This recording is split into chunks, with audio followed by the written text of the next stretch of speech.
I was crouched by a trash bin, pulling out half-eaten bread, when my sister's car pulled up. She didn't speak, just opened the door. That night, I slept in a $1 million condo. The next morning, she handed me a letter, a transfer, $9 million, all in my name. But peace didn't last. My children came crawling back, the same ones who drained my savings and threw me out like garbage. They said they missed me, said they wanted to help. But this time, I wasn't a mother. I was a storm, and they had no idea what was coming. I didn't even taste the bread. It was stale, cold, crusted over. But my hands moved on their own, tearing at it, stuffing little pieces into my mouth while I crouched low behind the trash bin. I wasn't hiding. Not really. But I wasn't ready to be seen either. Not like that. My back ached, my knees burned, and then I heard tires, slow, expensive tires. Her door didn't slam, her heels didn't click. She just stood there, quiet, still, and I couldn't lift my head. Not until I saw the toe of her shoe, near mine. Then the door opened. No words, just heat from the car's interior and the silence between sisters.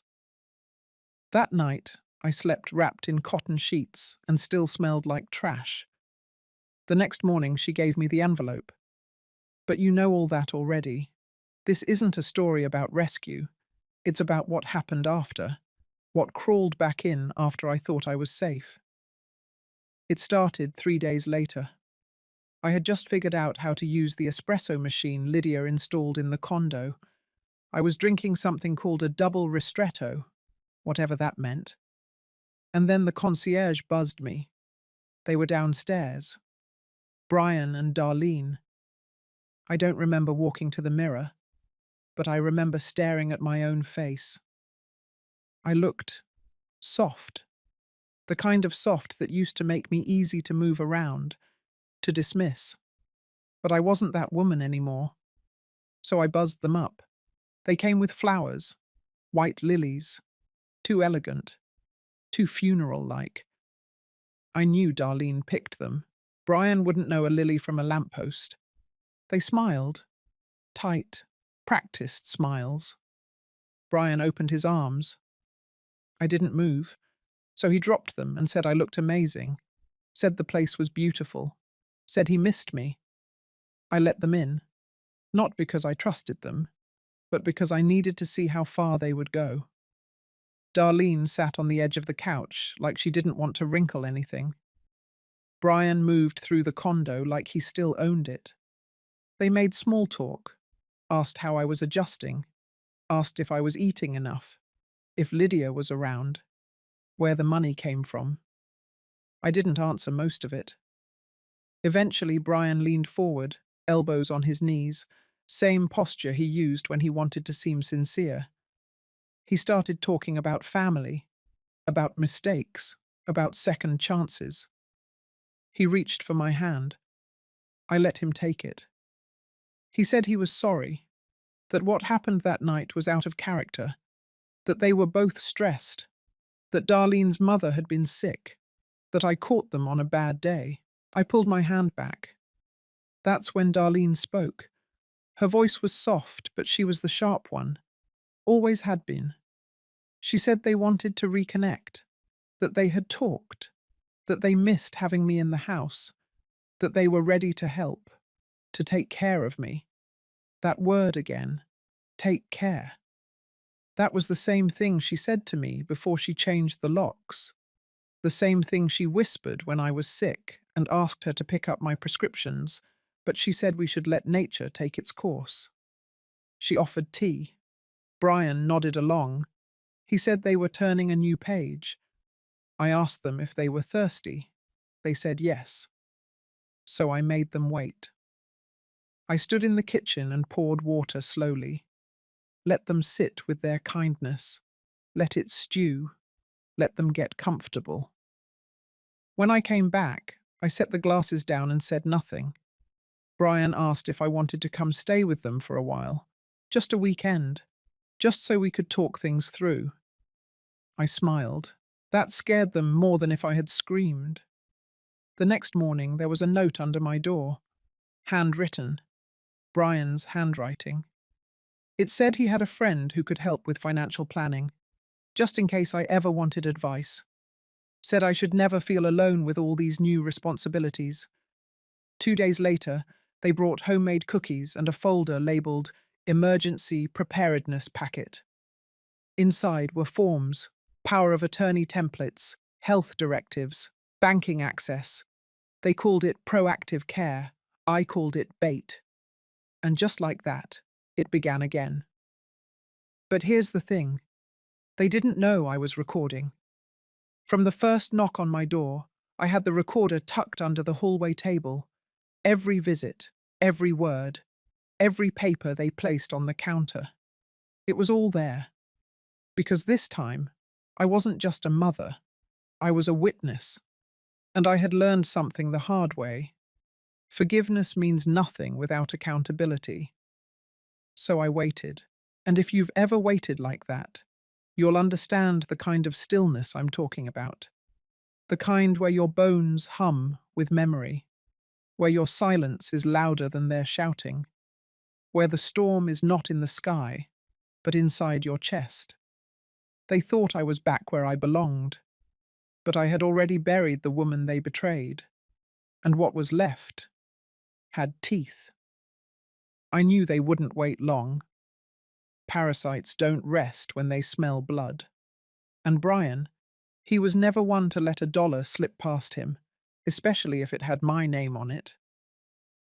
On the third morning, Darlene came alone. She brought croissants, warm from the bakery. She had curled her hair, wore a soft blue blouse, the same color she used to say made me look tired. She smiled like we were old friends. I didn't invite her in. She stepped in anyway. She placed the bag gently on the kitchen counter, then glanced around the condo like she was trying to refamiliarize herself with the layout. Her voice was pleasant, light. She asked how I'd been sleeping, if I'd been getting outside. I let her talk, let her fill the silence. She was always better when she thought she was in control. Then came the reason she was there. She said she'd spoken with a resource coordinator from a senior advocacy center. Said it would be smart to review my documents now that things were changing. She brought a pamphlet. She called it a kindness. I didn't touch it. Later that afternoon, Lydia dropped by. She saw the pastry bag in the trash, narrowed her eyes, and said nothing. She sat at the kitchen island, sipped the espresso I made for her, and waited. So I told her. Every word.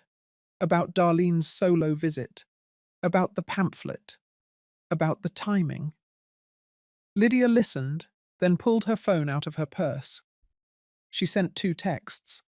Then she asked me if I still had the envelope from the emergency packet Brian brought. I did. I handed it to her.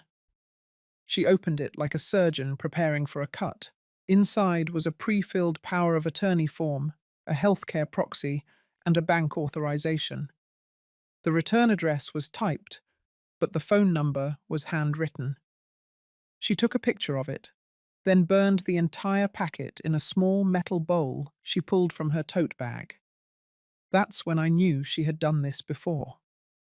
The next morning, Samuel Ortiz arrived. He wasn't wearing a suit, just a button-down, sleeves rolled up, a legal pad in one hand, coffee in the other. He nodded once at me like we had already met. He sat down across from me and opened his pad. He had a list. He asked if I was ready to make things permanent. I said yes. That afternoon, we went over everything. The condo title, the savings, the accounts Lydia had set up, the backup accounts she hadn't told me about yet.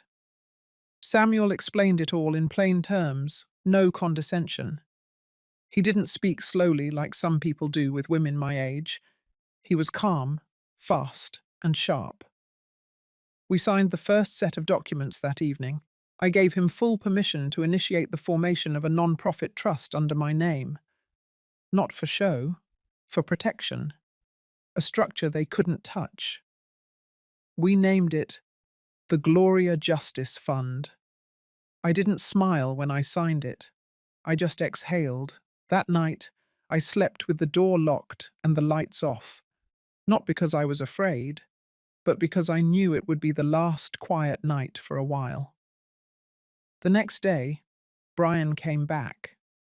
This time he brought flowers again. Yellow roses, my least favorite. He didn't know that. He never asked. He came alone.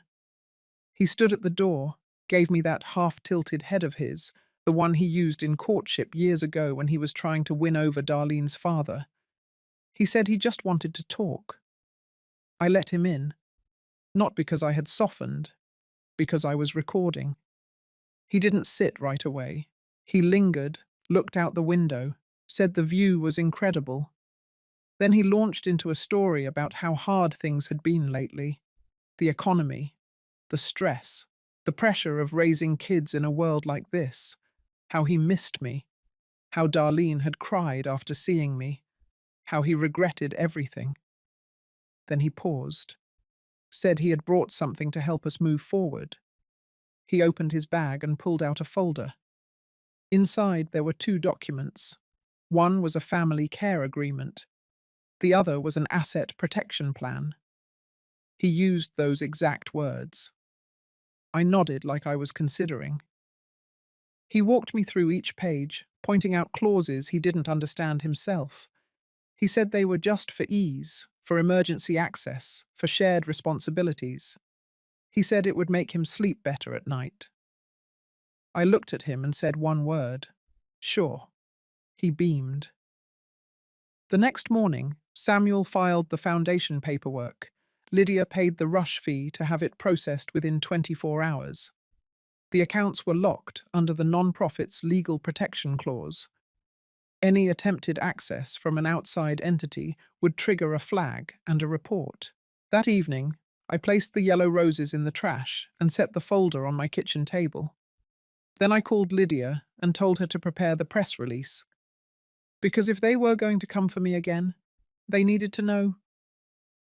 This time, I was armed. It didn't take long for word to spread. Clearwater wasn't a small town, but the right whisper could still echo, and Lydia knew how to plant the kind of whispers that grew roots fast.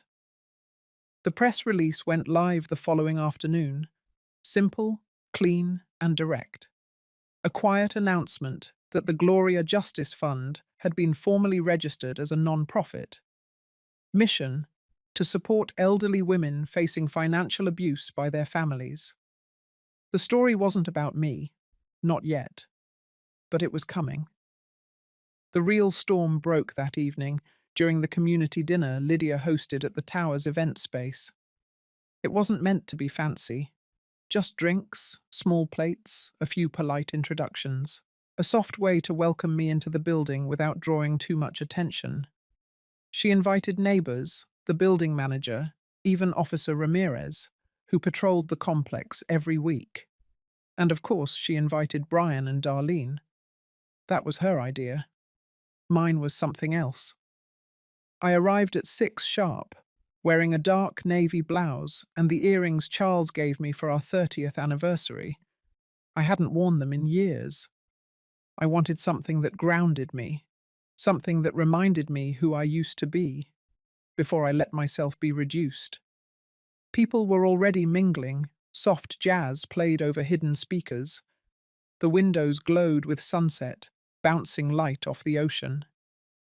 Lydia moved through the room like a conductor, steering conversations, setting pace.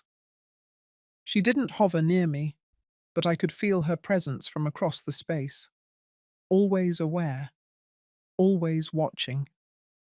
Brian and Darlene walked in 20 minutes later. They looked polished, smiling too hard. Darlene wore cream. Brian wore a blazer I didn't recognize. They greeted people easily, like they belonged there. They moved toward me slowly, deliberately, like actors waiting for their cue. When they reached me, Brian opened with a compliment, said I looked strong, said he was proud of me. Darlene reached for my hand. I didn't stop her. She said the condo was beautiful, asked if I liked the view, said it felt like a second chance for all of us. I nodded once, then stepped aside. That was Samuel's cue. He was already there, dressed like one of the guests, holding a glass of white wine and wearing a neutral smile. He moved in, greeted Brian like they were old friends, then asked if they could sit for a moment to go over something. Brian hesitated. I stayed silent. Darlene nodded politely. They followed Samuel to the seating area near the window. Lydia gave me a slight nod from the far end of the room. I walked over to the small podium near the buffet table and cleared my throat. The room quieted. I didn't speak loudly. I didn't need to. I said thank you to everyone for coming. Said it meant something for me to be welcomed like this. Said the past few months had been difficult. That transitions were rarely smooth. That sometimes, when families broke apart, the pieces didn't always fit back the same way. And then I turned to Brian and Darlene. I said their names out loud. The air shifted. I told the room that I believed in accountability, that love wasn't real without truth, and that sometimes people needed to see what that looked like. Then I clicked the small remote Lydia had given me earlier. A projector screen dropped behind me, silent and smooth. The first video began. It showed Brian sliding a folder across my kitchen table. His voice, calm, rehearsed, outlining how helpful it would be for him to have access in case of emergencies. The footage was clear, the audio sharper than I expected. Next came Darlene's visit, her voice describing a senior care coordinator, offering advice on how I could slowly shift my decision-making to people who had more capacity. And then a third clip, the one from the concierge camera. Brian telling the desk clerk that I was struggling, that I might need someone to check in if I missed a wellness call. That one cut deepest. When the final clip ended, the room was silent. I let it sit for a full breath. Then I spoke again. I said this wasn't revenge, it was protection, that I had spent a lifetime swallowing disrespect in the name of peace, that this wasn't just about me.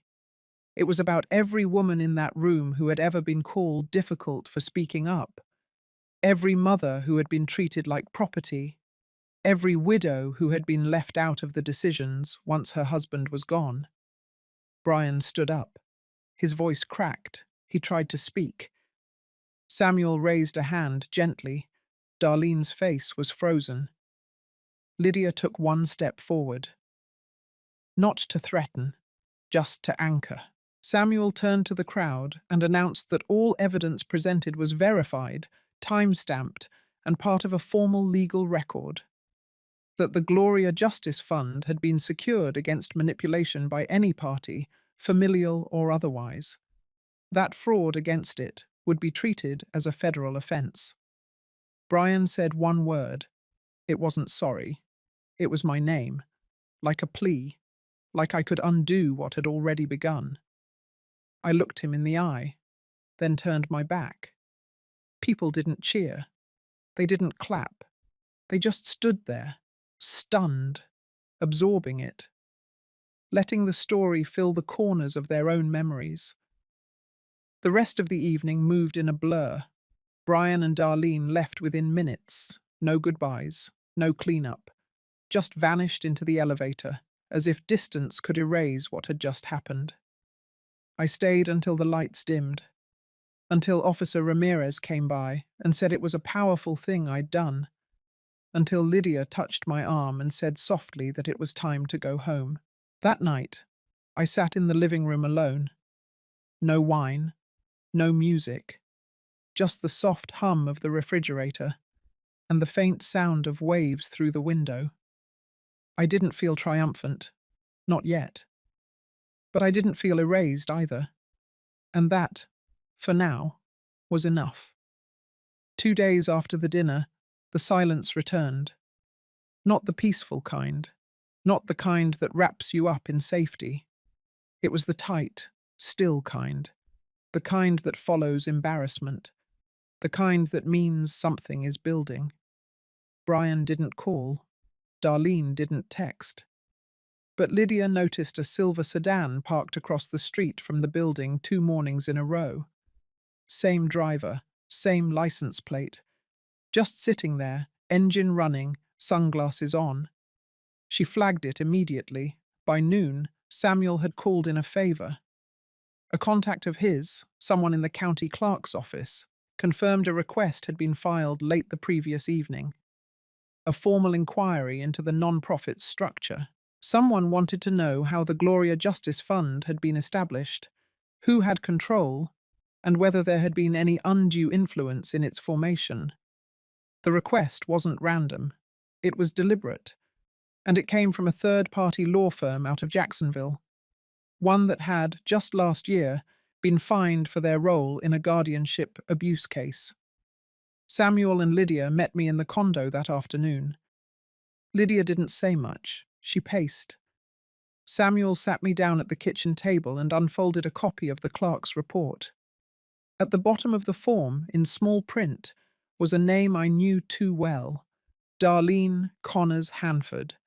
She had submitted the inquiry under her maiden married hyphenate, likely hoping I wouldn't see it for what it was. But I did, and it didn't surprise me. What did surprise me was what came next. 3 days later, a man showed up at my door, late 40s, polo shirt, clipboard in hand. He introduced himself as part of a private elder services audit and said he was conducting friendly interviews to ensure community members were aware of their legal options as they aged. He smiled too much. He kept glancing at my living room wall like he expected to see cameras. I didn't let him in. I took his card, closed the door, and locked it. Then I called Lydia.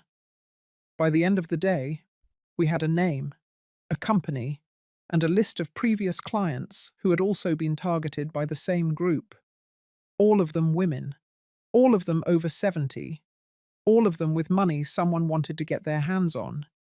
That evening, Samuel filed a formal complaint with the Department of Elder Affairs and requested that the non-profit be placed on an internal protection watch. Not because we feared the fund would be touched, but because we knew what was coming next. They couldn't access the money directly, so now they would try to discredit me. The following week, a packet arrived in the mail. 6 pages, carefully worded, coded phrases, concerned language. An unsigned letter claimed that I was being manipulated by Lydia, that my recent decisions were uncharacteristic, that I was exhibiting signs of cognitive decline and confusion, that I had alienated my family and was potentially being exploited by an outside party. The letter was written as if by a friend, but I had no doubt who had written it. Samuel had it analyzed. He compared the phrasing to previous emails we had intercepted between Darlene and her financial advisor. 4 matching phrases, same punctuation style, same misuse of commas. It was her. That week we stopped playing defense. Lydia met with a reporter from a local news outlet and shared our documentation. The fundraiser dinner, the videos, the inquiry, the letter. She offered no embellishment, only facts. The article went live 3 days later. The headline was simple. Local woman fights back against quiet financial abuse. They used a cropped photo of me at the community event, holding a cup of tea and smiling slightly. I hadn't known someone took it, but it captured something I hadn't felt in a long time. Presence. Authority. The piece didn't name Brian or Darlene directly, but the story was clear. It detailed how senior citizens are often isolated, gaslit, and slowly erased through legal processes dressed up as care. The comments section lit up. People shared stories. People offered donations. People called the hotline Lydia had set up on the foundation's temporary site. And then came the tipping point. The Florida Attorney General's office reached out. Someone in their department had flagged the article and forwarded it to the Elder Protection Division. They wanted to review our case, not just because of what had happened to me, but because it matched a larger pattern. Samuel handed over everything: the recordings, the emails, the footage from the lobby camera, the documentation of the inquiry, the name of the man who showed up with the clipboard, the audit form with Darlene's hyphenated signature. The AG's office took it seriously, and just like that, the wind shifted, not in a gust, not in a storm, but in a stillness, like the tide before it turns. 2 days later, Darlene called. I didn't answer. The voicemail was short. She said she never wanted to hurt me, that things had gotten out of hand, that she missed the way things used to be. Her voice cracked near the end, but I had heard her lie enough times to know when it wasn't real. That same night, Brian showed up at the building. He didn't come upstairs, but Ramirez, the security guard, told me he stood outside the lobby for nearly 40 minutes before walking back to his car. No message, no apology, just absence. The kind they had once forced on me. Now it was theirs. But I wasn't done. That weekend, Lydia arranged a meeting with the director of a statewide women's foundation. We talked about creating a partnership, expanding the fund's reach, using my case to push for better elder protection legislation. They wanted me to speak at their annual summit. I said yes. Not because I liked microphones, but because I knew there were women out there who didn't have a Lydia, who didn't have a Samuel, who didn't have a moment to say no.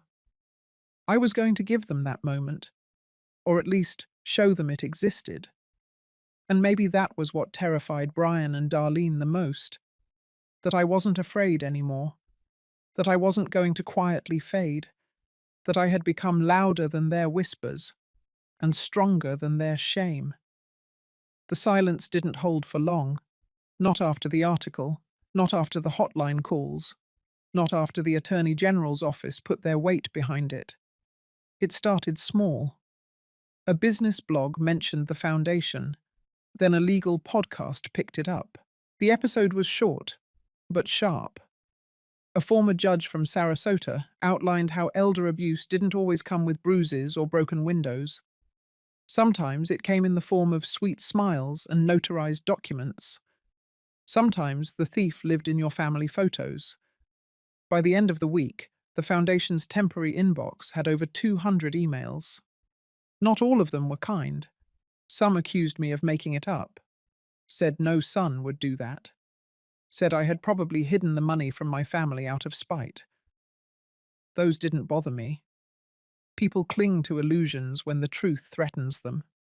But most of the messages came from women, older women, some with stories almost identical to mine, others still in the middle of it, trying to hold on to their homes, their pensions, their dignity. One woman wrote that her daughter had slowly taken over her mail, then her accounts, then her medication. She said she now asked for permission before spending her own money. She said my story gave her the courage to stop asking. I read every message, some twice, but I didn't respond. Not yet. I wasn't finished writing my own story. By the following Tuesday, Samuel received notice that Brian had missed 2 mortgage payments on the office property he managed. Apparently, word of the foundation had reached his investors, the ones who liked clean reputations and quiet families. 2 clients pulled out in the same week. A third froze their contract. Darlene was next. She had been under review for a licensing renewal. A member of the ethics committee forwarded her name to the advisory board with a flagged status: potential legal exposure due to financial coercion. It didn't mean immediate revocation, but it meant scrutiny. And in her line of work, scrutiny was as good as a lock on the door. Lydia told me this over lunch. We were sitting at a small table outside the bakery down the block. The sky was clear, the kind of blue that doesn't ask for anything. She had brought her tablet, slid it across to me, and pointed to the digital headlines. Brian's name wasn't mentioned directly, but the office name was, and people talk. She said nothing for a while, neither did I, because neither of us needed to. We just watched as the tide kept pulling. That evening, I received a certified letter. It came in a flat white envelope, no return address. But I recognized the notary seal. Inside were copies of 3 forms: a rescindment notice, a cease and desist, and a personal letter. Brian had written it, or at least his lawyer had. The tone was professional, calculated. Said he no longer wished to contest my choices. Said he hoped the situation could de-escalate for the benefit of all parties. Said he wished me peace. He didn't mention the money. He didn't mention the abuse. He just folded his guilt into legal language and mailed it with tracking. I didn't respond. Instead, I called Ella. She had been helping at the foundation part-time, organizing files, responding to inquiries, and keeping the paperwork tidy. She was sharp, patient, and she never asked more than necessary. I told her I wanted to do something different. Not a press conference, not another dinner, something quieter. Ella suggested we visit the local library, said the women's group there had been using one of the back rooms for support meetings. Some of the women had read the article. Some had started following the foundation online. We went the next morning. 10 women sat in folding chairs, all older, all alert. Their faces were calm, worn. Some held notebooks. Others just sat with their hands folded in their laps. One wore a cardigan too thick for the weather. Another had a scar along her jawline that caught the light when she turned her head. They didn't ask for my story. They already knew it. So I asked for theirs. And what they told me didn't shock me. A woman said her grandson used her credit card without asking, then told her she must have forgotten she gave him permission. Another said her youngest son told the neighbors she had Alzheimer's just to gain power of attorney. One said nothing, just shook her head slowly, then looked down at her hands. I stayed 2 hours. I left feeling heavier and lighter at the same time. The kind of feeling that settles in the stomach, not the chest. That afternoon, Lydia arranged a brief with a legislative aide from Tallahassee. He wanted to explore the idea of a bill that would redefine family-related financial coercion under elder law. Nothing dramatic, nothing revolutionary, just language that would make it harder for predators to hide behind the word love. Samuel said it was the first step. Ella said she had never seen so many women look so ready to take their stories public. I said I wasn't going anywhere. Not now. Not while the ones who tried to erase me still thought they could walk away clean. The following morning, Ramirez called. Said there had been a noise complaint. Unit 7B, the one Brian used to rent for weekend visits. Apparently he had stopped paying the lease, and the owner had filed for eviction. Ramirez said they had been trying to move things out quickly. He also said a few papers had been left behind. Legal drafts, printed emails, notes. He didn't say it, but I knew what he meant. He asked if I wanted him to shred them. I said no. I wanted a copy. Because sometimes the best way to close a chapter is to keep the page. And sometimes the people who hurt you the most leave behind their own confession. All you have to do is wait long enough to find it. The week after the letter arrived, the weight shifted again. Not because I answered it. I didn't. But because the silence that followed started to feel different. Less like retreat, more like preparation. I had seen that silence before. It was the kind that came before another attempt. The kind that meant someone was regrouping, finding a new angle, drafting a cleaner version of the same attack. Samuel agreed. He said nothing had landed legally, but he had a feeling we hadn't seen the last of it. That meant we needed to move first. Lydia called a meeting that Friday. It was just the three of us. No aides, no reporters, no staff from the foundation. She laid it out clearly. It was time to speak. Not just in print, not in small rooms with folding chairs and whispered stories. She wanted me to do a live interview, not a national network, not yet. Just a mid-range regional news outlet that had been covering elder advocacy for the last 2 years. They weren't flashy, but they were sharp. And more importantly, they were trusted. I said yes. Not because I liked cameras, but because I had spent a lifetime watching other people tell my story wrong. This time, I was going to tell it myself. The interview was scheduled for the following Tuesday, a local studio. Small, tidy. Lydia came with me but didn't sit in.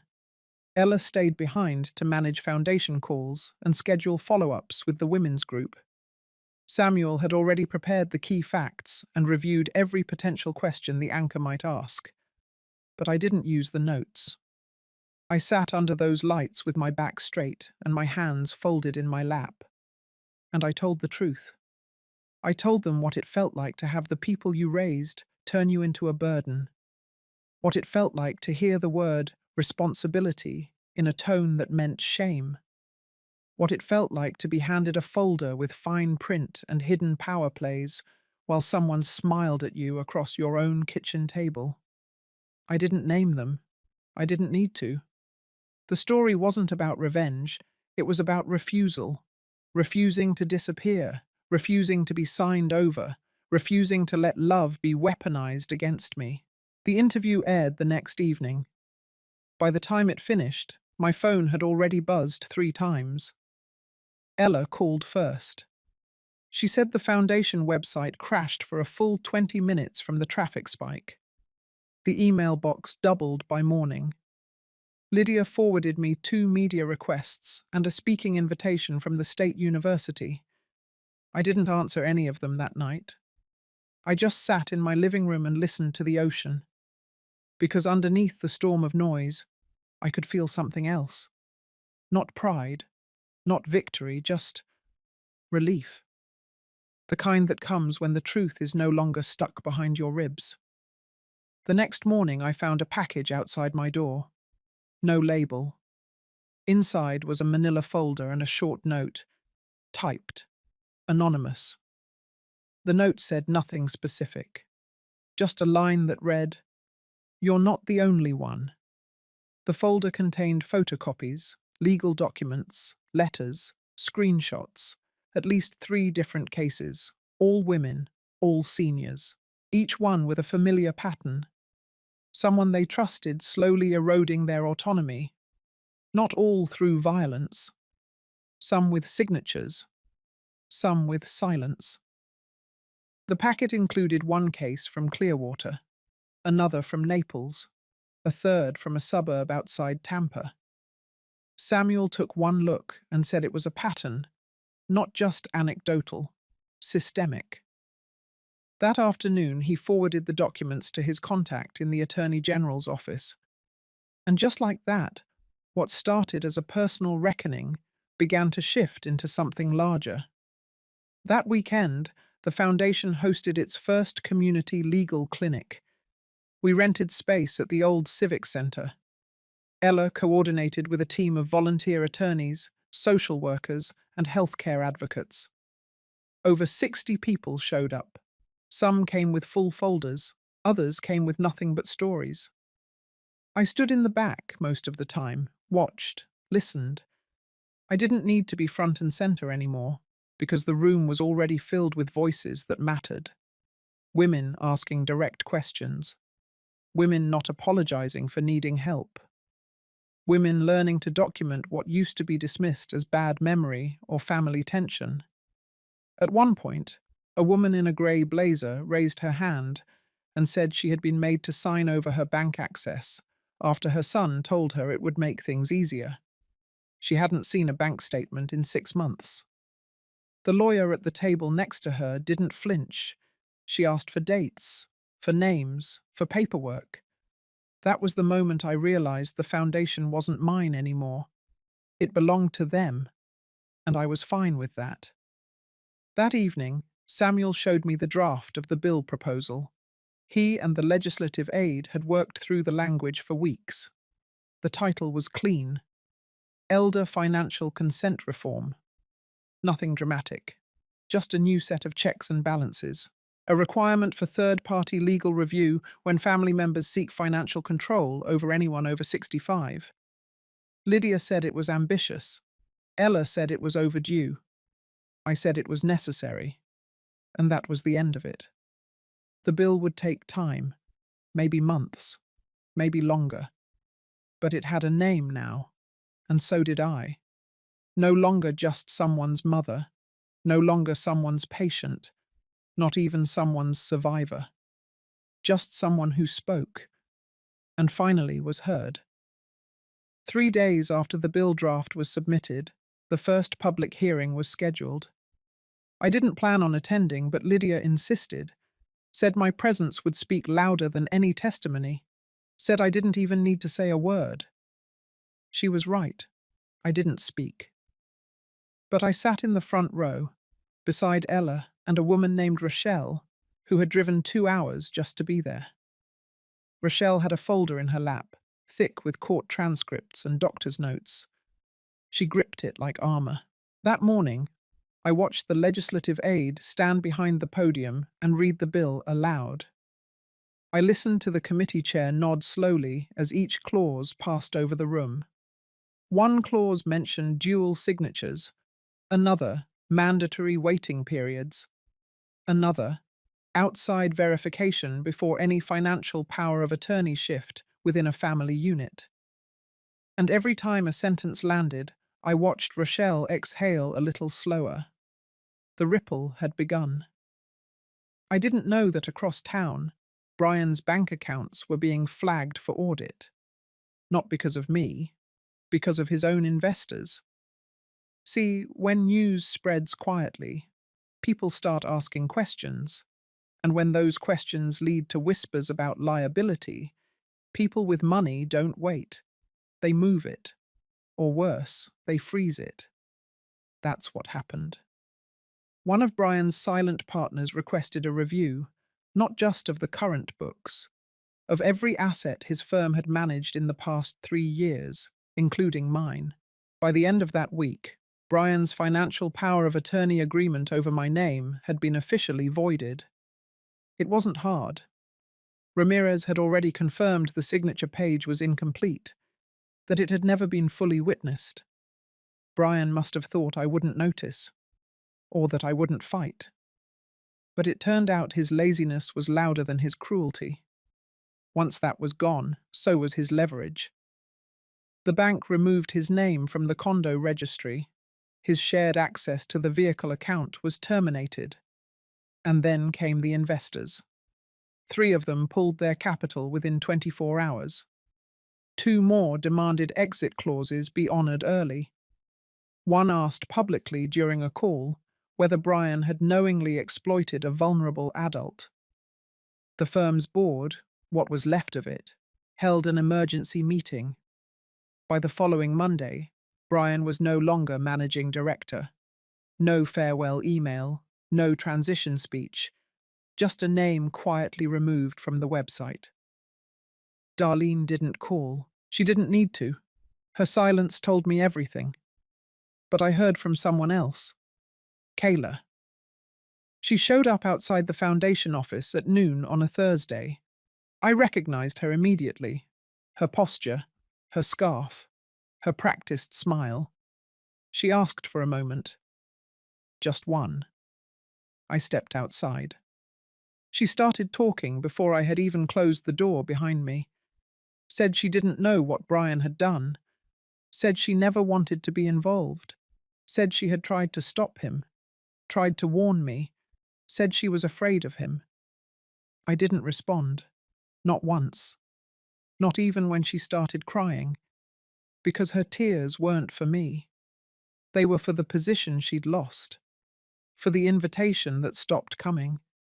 For the rooms that no longer opened when she arrived. She handed me an envelope, said it was from Brian. I didn't take it. I nodded toward the bench down the street, told her she could leave it there. She did. She walked away. He never followed up. Inside the envelope was a handwritten note, 2 pages.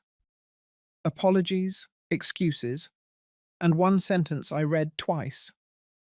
I never meant to hurt you. That was the only honest part. He didn't mean to hurt me. He meant to control me, to use me, to erase me. The hurt was just collateral. That night I burned the letter. I sat on the balcony watching the smoke twist above the railing, and I felt nothing. Not triumph, not rage, just distance and clarity. The next morning, the local paper ran a story. Headline: Retired Widow's Lawsuit Forces Financial Reform in South Florida. They printed my name in bold, printed a photo of me sitting at the foundation clinic, listening to one of the speakers. I didn't recognize the moment they'd captured, but it looked calm. Later that week, Ella mentioned that someone from a national radio show had inquired. Not for a dramatic story, for a series. Something about dignity and power and the aging population. I said maybe, not now. She smiled, said we had time. Lydia started drafting the public education packet we'd mail out through community centers and local clinics. Samuel began coordinating with pro bono law firms who wanted to offer monthly seminars. The ripple had become a wave, and I didn't need to steer it anymore. I just needed to keep standing. Because every woman who walked through our doors now carried her own folder. Every one of them had a voice, a name, and a reason not to disappear. And I had mine.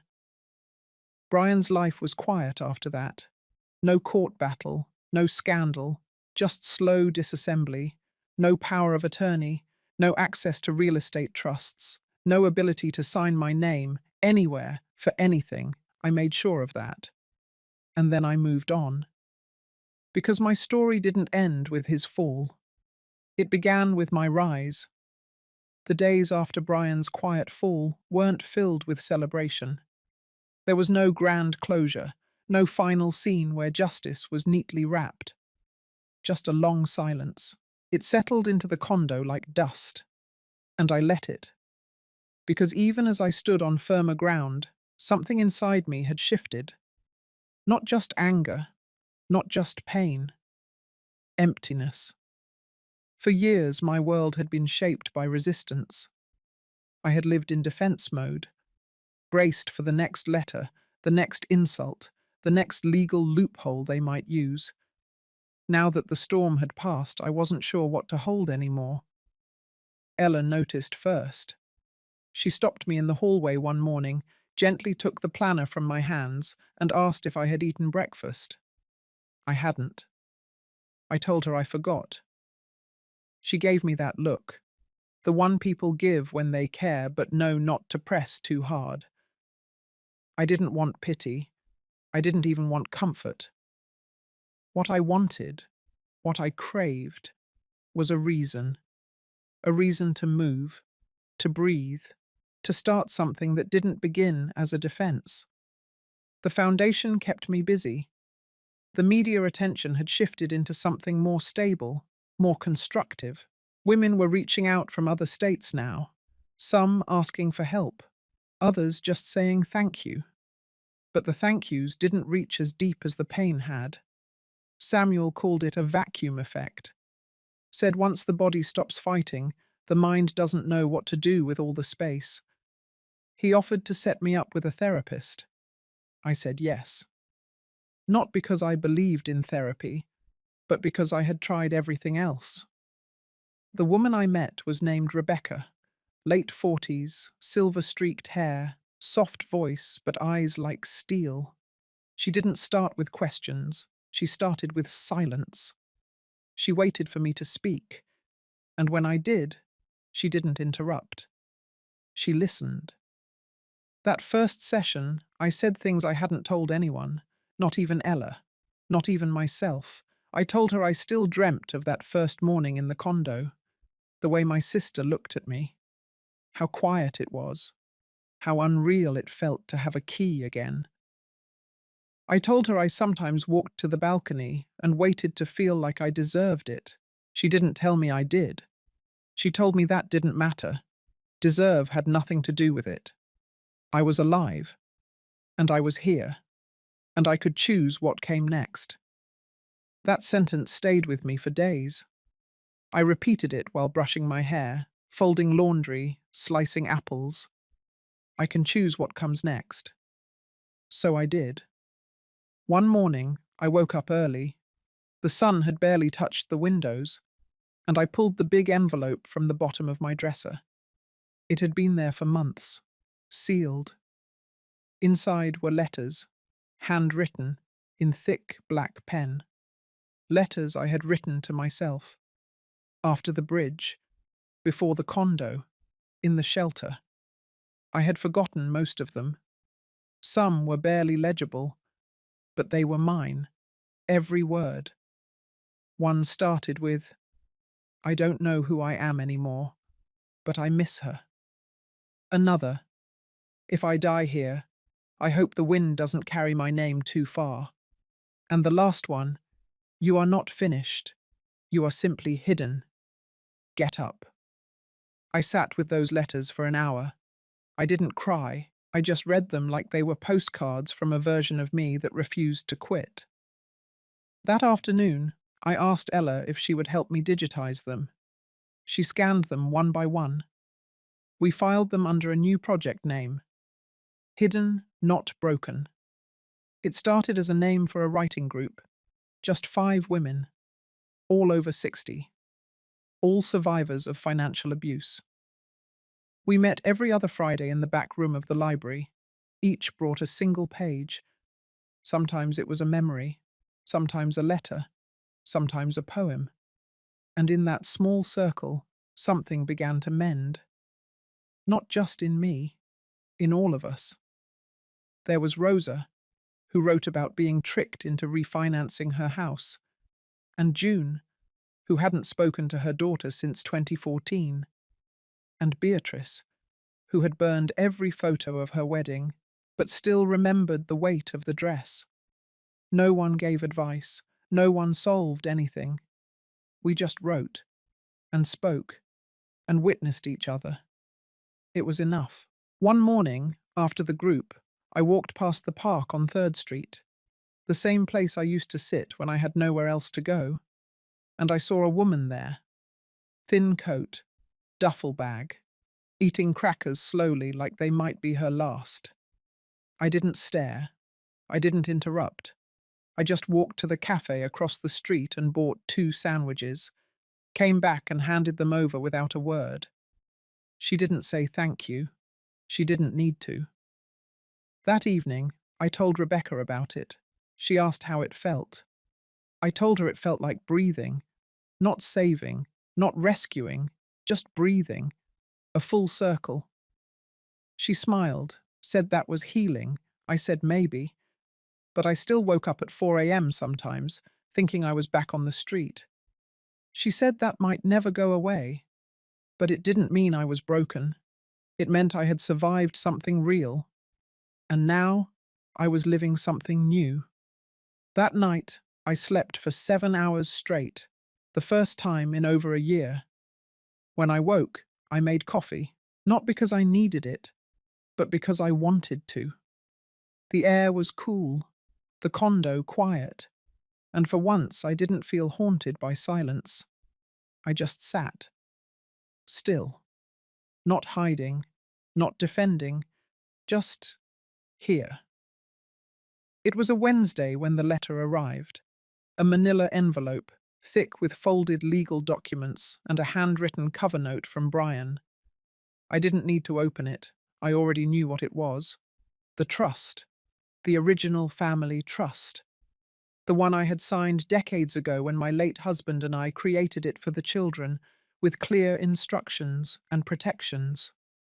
What I didn't know back then was that Brian had quietly amended it 2 years before Robert died, transferring the majority of assets into a separate holding. He did it under the guise of streamlining the estate, and somehow got Robert to initial it in a rush of hospital papers. Now that the damage was done and his reputation was burnt, he wanted to make things right. I placed the envelope on the table and walked away. There was no making things right, but I knew what I had to do. For weeks, I had stayed away from confrontation. I had chosen to rebuild rather than retaliate. But something shifted as I stared at that envelope. It was not vengeance I wanted. It was an end, a clean one, a final conversation. So I made the call. The receptionist at the rehab clinic where Brian had quietly checked himself in 3 weeks prior told me he was available that Friday. I asked for a private room, not for his comfort, for mine. I didn't want an audience. I didn't want sympathies. I wanted to see the man who had torn through my life like a storm, who had stolen, lied, manipulated, and walked away. Ella offered to drive me. I said no. This was mine to finish. The clinic was 2 hours north, tucked between eucalyptus trees and a wide gravel driveway. Clean, quiet, not a punishment, more like a retreat. I checked in with the front desk, handed over my ID, and waited. When Brian walked in, he looked smaller than I remembered. Not thinner, just less. Less presence, less sharpness in the eyes. The arrogance had drained from his face, and what remained looked like a man forced to sit with himself too long. He sat across from me, said nothing. Neither did I. Not at first. I looked at him the way you look at something long enough to stop fearing it. Then I began. I told him about the cold nights under the bridge, the days I wandered from shelter to shelter, watching people turn away. I told him about the moment my sister found me, and how I slept that first night, not from comfort, but exhaustion. Then I told him about the letter, the one he sent, buried in apologies and disclaimers. I told him I didn't care about the money, not anymore, because money could be stolen, lost, drained. But what he took from me was something far more personal: my trust, my name, the way I was seen by my own family. He opened his mouth, tried to speak. I raised a hand, told him I wasn't done. I told him that forgiveness was never his to demand, and that I didn't come to reconcile. I came to finish what he started. I stood up, pulled a thin folder from my bag, and slid it across the table. Inside were the final documents for the new foundation. The name, the Hanford Dignity Trust. Not in honor of him, in defiance of him. The trust would be built entirely from the remainder of my assets. The condo, the investments, everything. Set up as an untouchable grant fund to support older women displaced or exploited by family manipulation. His name would never appear. Neither would mine. Only the stories. The women we helped would write under pseudonyms, publish anonymously, be heard without needing to be seen. He asked what that meant for his inheritance. I told him he never had one. He just stole what wasn't his, and now he would walk away empty. He asked if this was revenge. I said no. Revenge would mean I still wanted something from him. I didn't. I had nothing left to need from him. Not his apologies, not his guilt, not even his absence. Just this final act. He nodded, not with understanding, but resignation. The way someone nods when a door finally closes and they hear the lock click behind it. I left without another word. On the drive back, I took a longer route, wound through old neighborhoods, past the diner where Robert used to bring home cinnamon rolls, past the school where I once dropped Brian off, his backpack too big for his shoulders. I thought of those mornings, how proud I used to be, how much I poured into them. Then I let it go. Not the memory, just the weight. When I got home, Ella was waiting in the lobby. She had a small vase in her hand, white tulips. I told her it was done. She didn't ask for details. She didn't need to. We went upstairs. I sat at the writing desk and opened the ledger. I flipped to the first blank page, and for the first time in years, I didn't write about pain. I wrote about the women at the group, about Rosa's laughter, June's story about painting again after 30 years, Beatrice's new puppy. Simple things, small things. Proof that rebuilding wasn't just about surviving, it was about choosing softness again and again, even when the world had gone hard. That night, I made soup, not because anyone was coming over, just because it was raining, and I liked the way the steam rose in the kitchen. It had been 6 days since I left the clinic. 6 days of silence, not from inside me, but from the outside world. For once, no calls, no threats, no fake apologies from anyone in my family. It felt eerie, almost staged. But peace is a fragile thing when you've lived too long inside a storm. On the seventh day, it cracked. I was in the kitchen, slicing strawberries into a ceramic bowl, when Ella's voice echoed down the hall. "You're going to want to see this." I walked into the living room. She had the news playing on the muted TV, but it wasn't the broadcast she wanted me to focus on. She handed me her phone. A video, posted on a local gossip account, now going viral. It was Brian, leaning on a podium in some rented hotel ballroom. Camera lights in his face, a row of men in suits flanking him. Microphones everywhere. He was holding a press conference. The headline on the banner behind him read, "The Hanford Estate, Truth and Restitution." The video began with a rehearsed sigh. Then came the performance. He declared that he had discovered disturbing manipulations in his mother's recent financial activities. He said I had been heavily influenced by outside parties, that I was vulnerable, perhaps even suffering from memory loss. He insinuated that the new trust was fraudulent, that the funds were being funneled to anonymous shell organizations, that he, as her son, had a duty to intervene. Then came the real hook. He announced he had filed for emergency guardianship of me, of my assets, of my entire legal identity. The strawberries fell out of my hands and rolled across the floor. I didn't pick them up. Ella paused the video and looked at me. My heart wasn't racing. It was still, not frozen, focused. This wasn't about inheritance anymore. This was war, and Brian was making his last move. I sat down slowly and pulled out the leather folder I kept tucked behind the bookshelf. Inside were the notarized documents I had prepared months ago. Power of attorney, advanced directives, medical evaluations, witness testimonies. Everything had been signed and sealed long before I even told Ella about the foundation. I wasn't careless. But Brian had power, influence, a media team, lawyers willing to rewrite truth for a price. He was trying to force my hand, paint me unstable, take back everything through the courts. He didn't just want the money. He wanted to erase me from my own story. I called Marion Rosenthal, the attorney who had helped structure the foundation.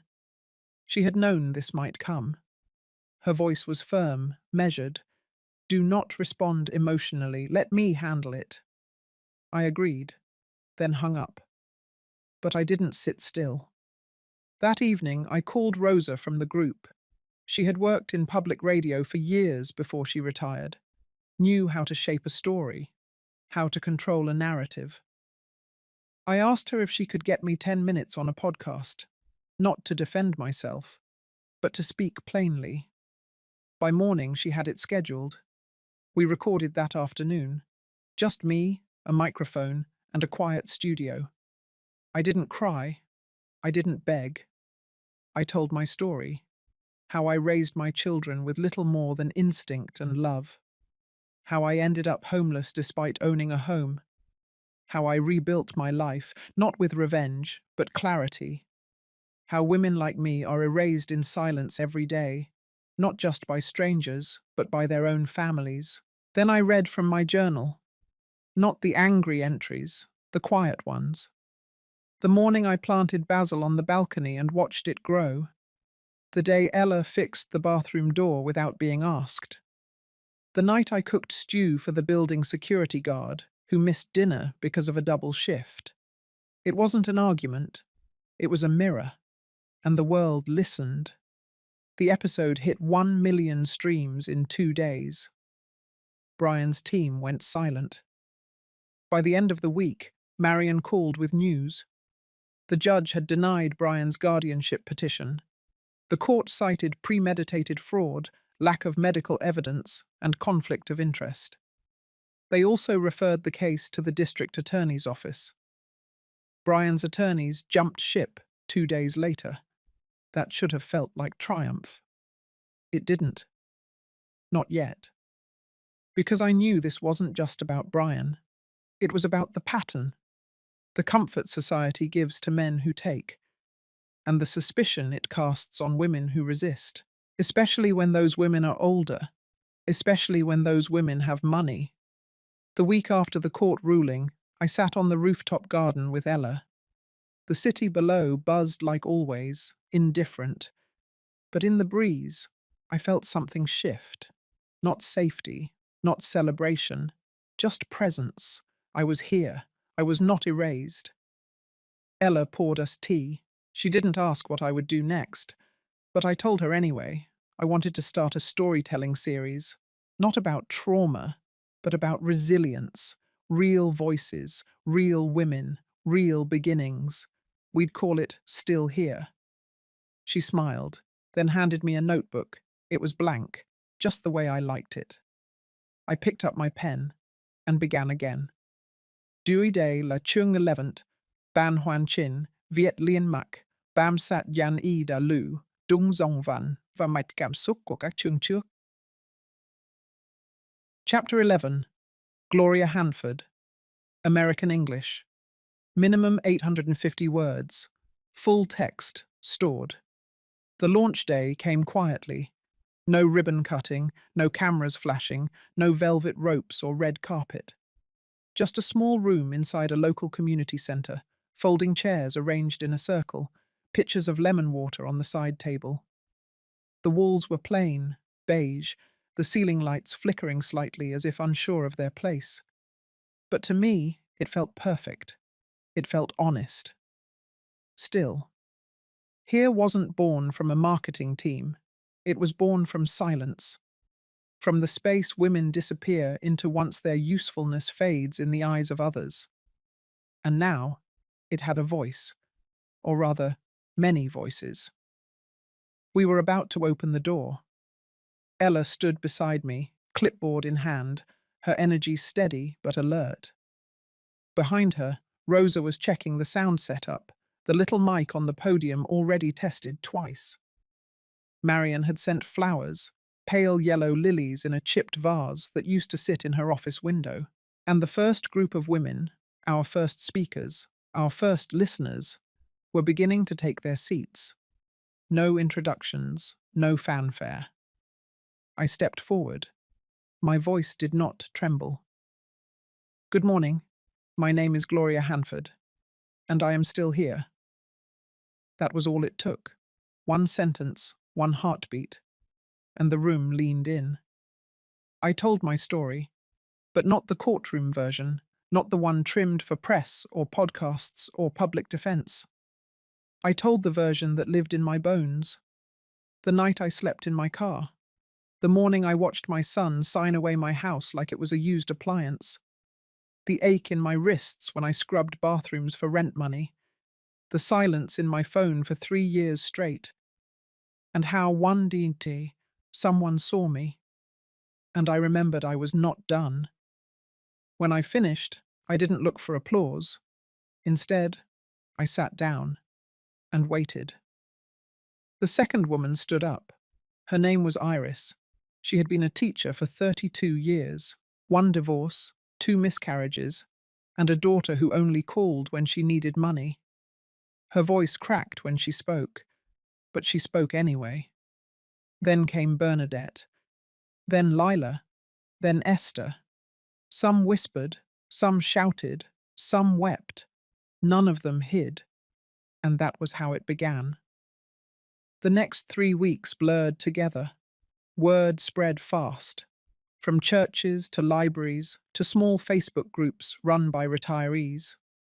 Ella built a digital newsletter. Rosa worked with a local station to record the sessions for radio. We didn't ask for donations, but they came anyway. Envelopes with handwritten notes, crumpled bills, gift cards.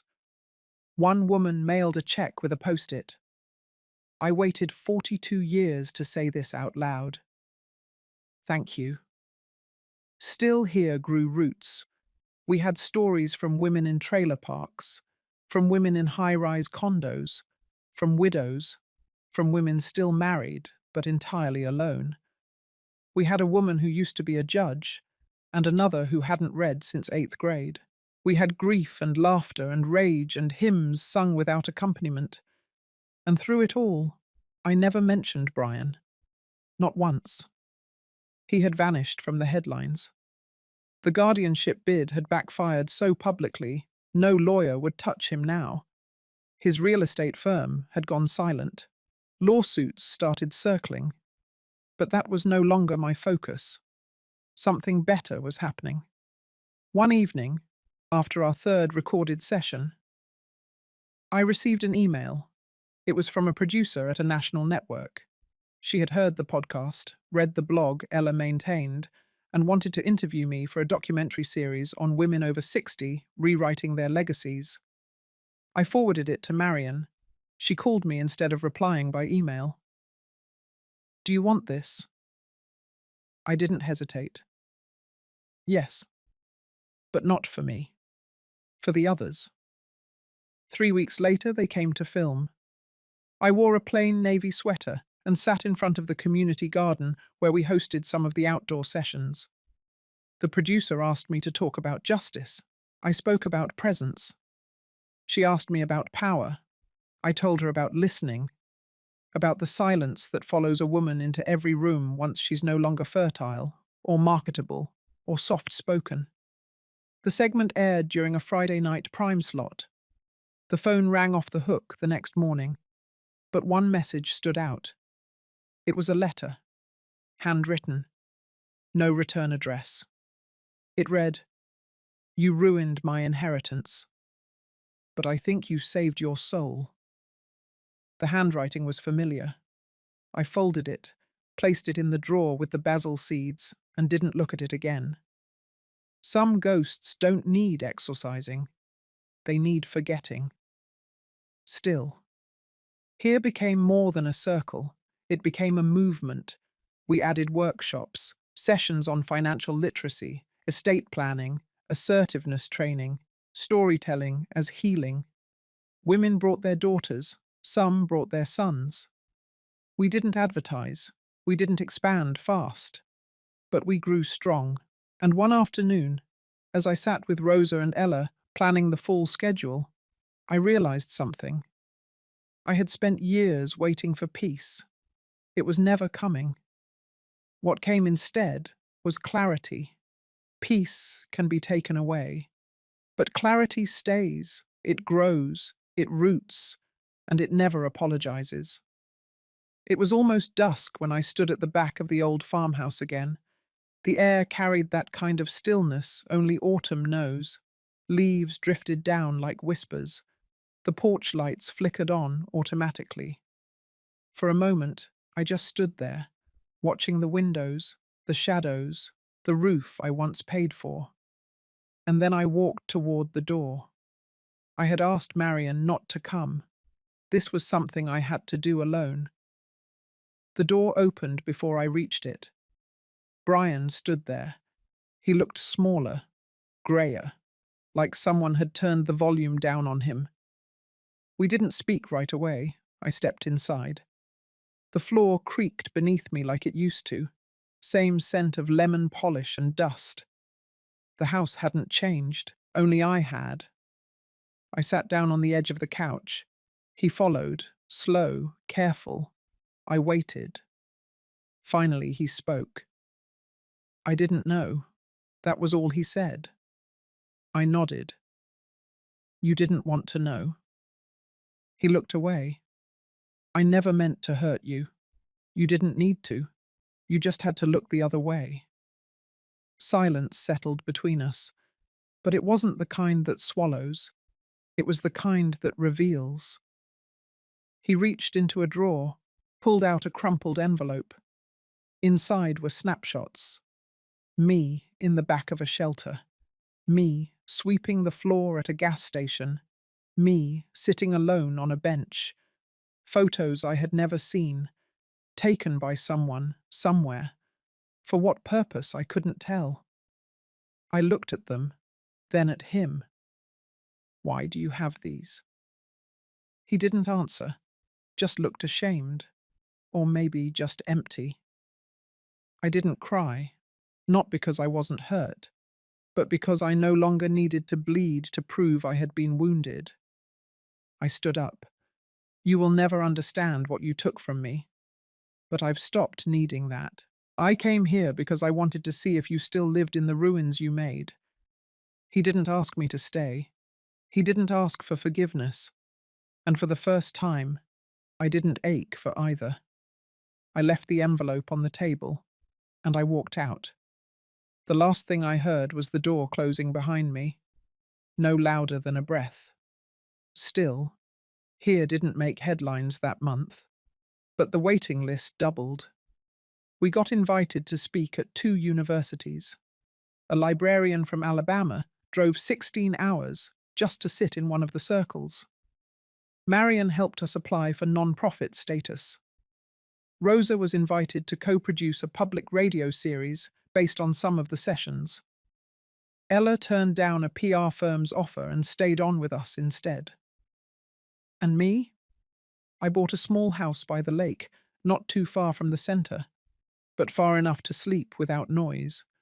Some mornings, I sit on the porch with a warm cup and think about what it means to outlive your own story, to keep walking after the chapter ends, to write new ones, not out of revenge, but renewal.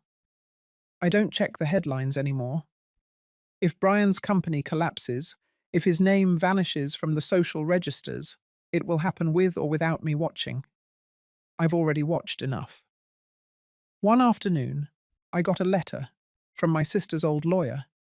He'd been settling some of her final donations, distributing funds she'd never spoken about. Quiet gifts, silent legacies. Inside the envelope was a single line. This part is for you, in case you ever feel unseen again. It was a trust, just enough for still here to build a permanent home, no more borrowed rooms, no more folding chairs. We bought a small property, old brick, wide windows, a garden in the back, a tree so tall it leans over the roof like a grandparent keeping watch. We called it the Listening House, no plaque, no flashy nameplate, just a door that never locks. Because some stories can only be told when a door stays open. And mine? It's no longer about what I lost. It's about what I reclaimed. Not money, not houses, not revenge, but the right to exist loudly, fully, and without shame. That is the story now, and it's still being written. If you're still listening, thank you. Not just for staying, but for bearing witness. Maybe you've been through something similar. Maybe you're still in the middle of it. Wherever you are, I hope this story gave you something. Strength, clarity, or maybe just a reminder that you are not invisible. You're still here. And sometimes, surviving is the loudest rebellion. Let me know how this story made you feel. I'm listening.